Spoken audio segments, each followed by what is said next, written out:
నమస్తే ఎన్ఎస్ ఛానల్‌కు స్వాగతం.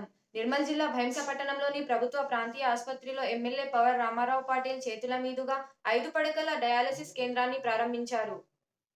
ఈ సందర్భంగా ఆయన మాట్లాడుతూ తాలూకా వ్యాప్తంగా ఎంతోమంది డయాలసిస్ పేషెంట్లు డయాలసిస్ వ్యాధితో పడుతున్నారని, చికిత్స నిమిత్తం దూర ప్రాంతాలైన నిజామాబాద్, నిర్మల్ వెళ్లాల్సిన పరిస్థితి ఏర్పడుతుందని, అలాంటి వారిని దృష్టిలో ఉంచుకొని ప్రాంతీయ ఆసుపత్రిలో ఈ సేవలు కొనసాగించడం జరుగుతుందని తెలిపారు.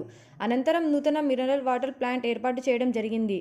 ఈ కార్యక్రమంలో హాస్పిటల్ సూపరింటెండెంట్ కాశీనాథ్, ఆసుపత్రి సిబ్బంది, మండల నాయకులు, కార్యకర్తలు, అభిమానులు తదితరులు పాల్గొన్నారు.